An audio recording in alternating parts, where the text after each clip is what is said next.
जय हिंद एवरीवन। आज जो हम लोग पढ़ने वाले हैं उस चैप्टर का नाम क्या है? Interior of the earth. Basically इस चैप्टर में हम पढ़ने क्या वाले हैं? हम पढ़ने ये वाले हैं कि हमारे अर्थ का स्ट्रक्चर कैसा है, यानी कि कितने लेयर्स में हमारा अर्थ डिवाइडेड है, या फिर हमारे अर्थ के किस लेयर में कौन से एलिमेंट हमें पाए जाते हैं, कौन सा लेयर सॉलिड है, कौन सा लिक्विड है, कौन सा सेमी सॉलिड है। ये सब चीजें हम देखने वाले हैं। किस लेयर की डेंसिटी कितनी है ये देखने वाले हैं। कौन कौन से एलिमेंट्स कहाँ मिल रहे हैं ये देखने वाले हैं। ठीक है, तो चलिए शुरू करते हैं। तो एनसीईआरटी जैसे आप ओपन करते हो ना, तो वहां पे एक लाइन बिल्कुल स्पष्ट शब्दों में बिल्कुल क्लियर कट लिखी गई है कि interior of the earth can be understood only by the indirect sources. अब बात आती है भैया कि ये इनडायरेक्ट सोर्स क्या है। बताता हूं ना, मैं हूं इधर। अब देखिए क्या बात है कि अर्थ के इंटीरियर को जानने के लिए हमें दो टाइप के सोर्सेस मिलते हैं। एक तो मिलते हैं डायरेक्ट सोर्सेस, दूसरे हो जाते हैं इनडायरेक्ट सोर्सेस। ठीक है, डायरेक्ट सोर्सेस वो होते हैं जो हमें विजिबली एक्सेसिबल होते हैं।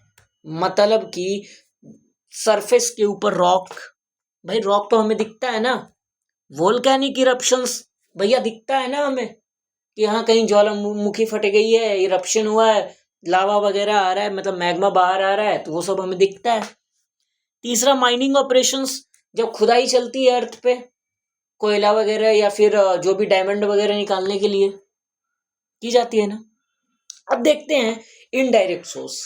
पहला है ग्रेविटेशन। अब एक बात बताओ, हम में से किसने भाई ग्रेविटेशन को देखा है कि भैया आखिर ग्रेविटेशन दिखता कैसा है? देखा है क्या? नहीं ना। फिर दूसरा मैग्नेटिक फील्ड, हमें पता है कि हमारा अर्थ मैग्नेट है। ठीक है, चाहे तुम दुनिया का भैया कोई भी मैग्नेट उठा लो, ठीक है, उसकी मैग्नेटिक फील्ड तुम्हें दिखती है क्या? नहीं ना। तीसरे आते हैं seismic waves. Seismic waves basically क्या होते हैं ये हम आगे पढ़ने वाले हैं। Primary wave, secondary wave, body wave, surface wave, इन सब चीजों की यहाँ बात हो रही है। तो सिस्मिक वेव बेसिकली ये होता है, ये उन वेव्स को कहा जाता है जो अर्थक्वेक जब आती हैं उस समय जो ओरिजिनेट होती हैं वेव्स सेंटर से, या हाइपोसेंटर कह सकते हैं आप, उन्हें हम कहते हैं seismic waves. Pressure, temperature and density. भैया टेम्परेचर हम फील करते हैं, टेम्परेचर को देख सकते हैं क्या? अब ये कहोगे कि थर्मोमीटर या डिजिटली देख सकते हैं कैसे? ऐसा नहीं होता भाई। पांचवा है मीटियोर्स। भैया ये एक्सेप्शन है इसको अपन लोग देख सकते हैं विजिबली, ठीक है, बट ये अर्थ का तो कोई पार्ट नहीं है ना, not a part of earth. Earth का तो पार्ट नहीं है ना ये।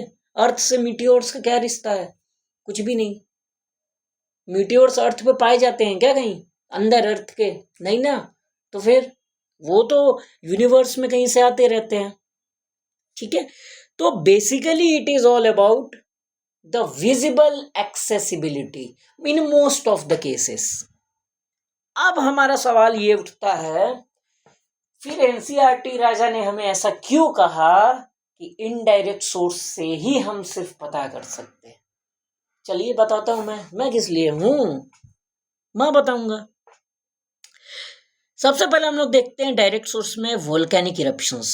Suppose this is the surface of our beautiful planet Earth. ठीक है, इसमें एक लेयर होता है जिसको हम लोग कहते हैं मेंटल। रिमेंबर, अभी हमने पूरी की पूरी लेयर को पढ़ा नहीं है, क्रस्ट मेंटल कोर, तो अभी घबराना नहीं है। मैं सिर्फ मेंटल बता रहा हूं आपको कि mental is a layer of earth. Okay, अब सुनिए, इस मेंटल में बेसिकली क्या होता है? इस मेंटल के अंदर होता है मैग्मा। ये बेसिकली क्या है? ये सब रेड डॉट्स, ये मैग्मा है आपके। ठीक है, लिक्विड मैग्मा। अब एक चीज देखिए, हमारा अर्थ जो है ना वो बहुत सारे अलग अलग टेक्टोनिक प्लेट्स से बना हुआ है। मतलब एक प्लेट ये होगी, एक प्लेट ये होगी, एक प्लेट यहाँ होगी, एक यहाँ होगी, मतलब बहुत सारी प्लेट्स होंगी। अब जब ये प्लेट एक दूसरे से कोलाइड करती हैं तो होती है टेक्टोनिक एक्टिविटी। और जब कोलाइड करती हैं तो जस्ट आफ्टर द कोलिजन क्या होता है, ये मैग्मा हमारे सरफेस पे आ जाता है। और जब मैग्मा सरफेस के ऊपर आ जाता है फिर उस मैग्मा को हम लोग क्या कहते हैं, we call it lava. And यही lava when it gets solidified, जब वो ठंडा होकर सॉलिडिफाई हो जाता है तो वो क्या बन जाता है, रॉक बन जाता है। आई होप इतनी चीजें क्लियर हो गई हुई हैं। ठीक है, चलिए तो अब एक बात बताइए, अर्थ के लेयर कितने हैं, 3, क्रस्ट, मेंटल, कोर। अब ये मैग्मा आया कहां से है, तो मेंटल से। मेंटल में भी बेसिकली अपर पार्ट्स है। ठीक है, अब एक बात बताओ, कोर को क्या ऐसे ही छोड़ दोगे हैं? मेंटल का भी तो लोअर वाला पार्ट बच गया, ये भी तो पूरे इंटीरियर से नहीं आया ना, ये तो मेंटल से ही आ गया। तो फिर इसको कैसे आप पूरा तीनों लेयर को स्टडी करने के लिए बना सकते हो, इस्तेमाल कर सकते हो, नहीं कर सकते हो। तो ये वाला हो गया लफड़ा खत्म, ये रॉन्ग नंबर हो गया। अब आते हैं सरफेस रॉक। अब एक बात बताइए, मैंने अभी बताया कि यही लावा जब सॉलिडिफाई होता है तो रॉक बनता है। और लावा किससे बना है, बेसिकली इसी मेंटल से, सॉरी मैग्मा से। ठीक है, तो सरफेस रॉक का लफड़ा भी यहां हो गया खत्म, ये भी रॉन्ग नंबर है। तीसरा आता है माइनिंग। चलिए ठीक है, 1 सेकंड के लिए आपकी बात मैं मान लेता हूं। अब एक बात बताइए आप मुझे, आपको एक बात पता है हमारे अर्थ का रेडियस कितना है? How much is the radius of our earth? It is approximately 3370 kilometres. समझ रहे हो कितना है?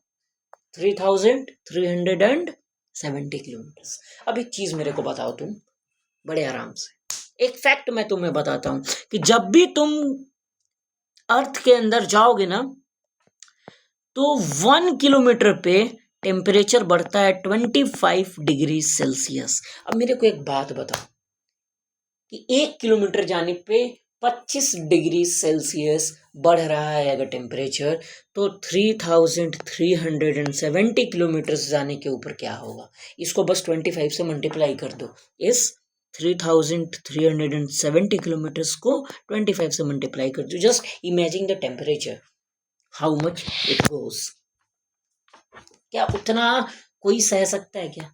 भाई दुनिया में सबसे ज्यादा जो ये होती है ना टेम्परेचर, वो जो मेल्टिंग पॉइंट होती है ना, वो टंगस्टन की होती है। वो भी कितनी होती है? वो भी अप्रोक्सीमेटली 3400 सेल्सियस, डिग्री सेल्सियस। वो तो भाई अगर तुम कोई एक पाइप ऐसी बनाओगे, ड्रिलिंग मशीन बनाओगे जो टंगस्टन की बनी हो, कुछ भी कर लेते हो, बट आप अर्थ के सेंटर तक नहीं पहुंच सकते हैं। तो माइनिंग ऑपरेशन से भी भैया नहीं पहुंचेंगे।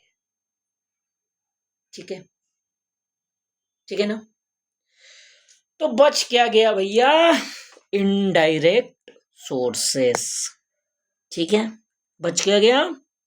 Indirect sources. अब भैया जो होना है इसी इनडायरेक्ट सोर्स से होने वाला है, यानी कि आगे की जितनी भी कहानी है इसी पे चले। ठीक है, तो सबसे पहली चीज क्या आती है इनडायरेक्ट सोर्स में? ग्रेविटेशन। ग्रेविटेशन आई होप हम सभी लोगों को पता है, आई होप हम सभी जानते हैं कि ग्रेविटेशन का क्या मतलब होता है। ठीक है, अब मैं आपको एक बात बताता हूं, ग्रेविटी जो होती है ना वो कांस्टेंट नहीं होती है।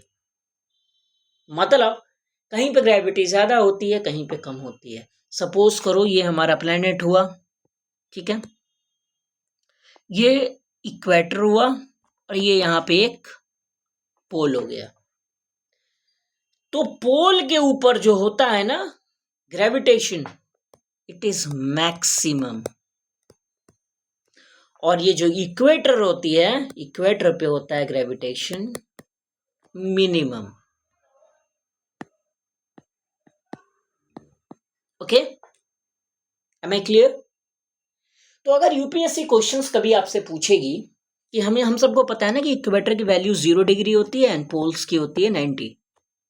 अब एक बात आप मेरे को बताइए, ठीक है, एक स्टेटमेंट आपको दे रहा हूं, आप मुझे बताओगे वो सही है या गलत, कि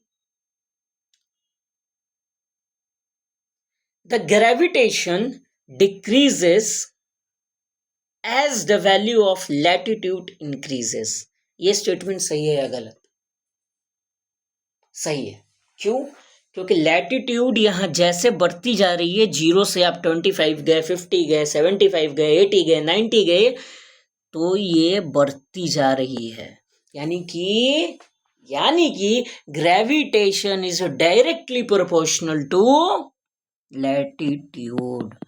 gravitation is directly proportional to latitude. Is it clear? चलिए, दूसरी चीज आती है मैग्नेटिक फील्ड। हमारे अर्थ जो है एक मैग्नेट की तरह होता है, एज वी ऑल नो। तो उस मैग्नेटिक फील्ड की एनालिसिस करके भी हम पता कर सकते हैं। तीसरा होता है सीस्मिक वेव। अब देखिए मैं बताता हूं होता क्या है। देखिए क्या होता है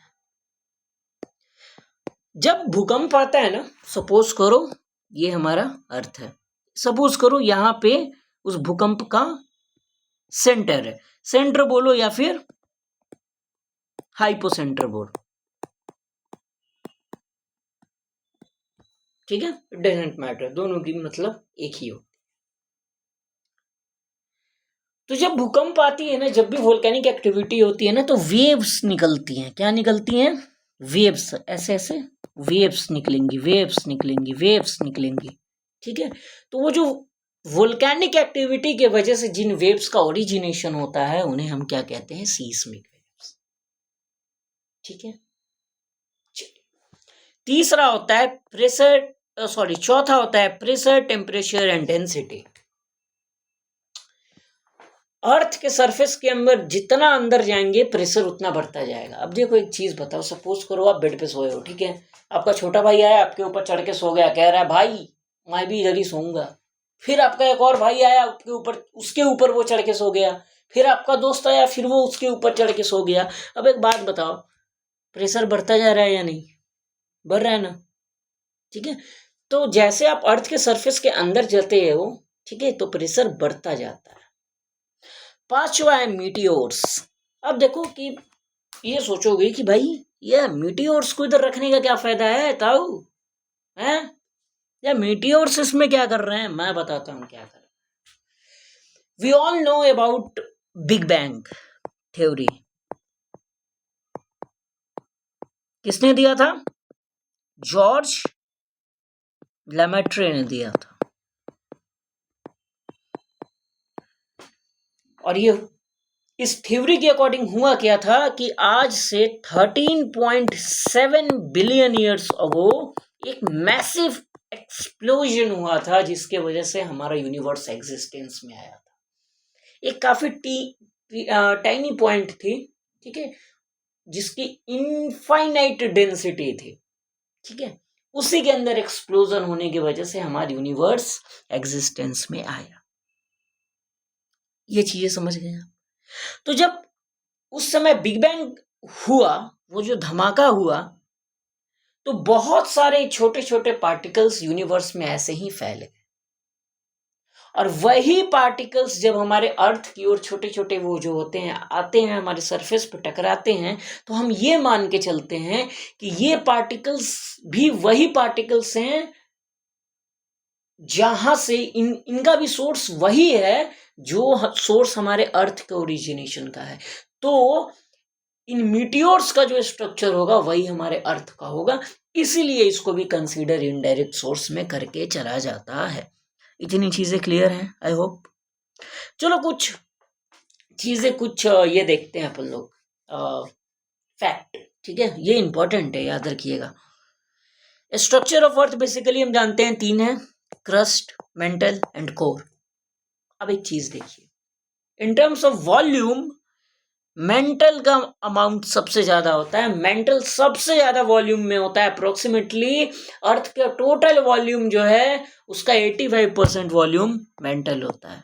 एंड बात करें अर्थ का टोटल मास हुआ, उस टोटल मास का अप्रोक्सीमेटली 65% होता है मेंटल, ठीक है।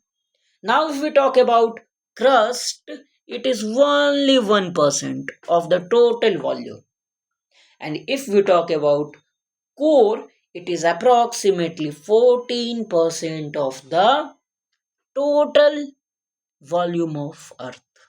Okay, I hope यहां तक चीजें बिल्कुल क्लियर हैं, बिल्कुल क्रिस्टल की तरह, ठीक है। चलिए आगे की पढ़ाई कंटिन्यू करेंगे हम लोग। Thank you.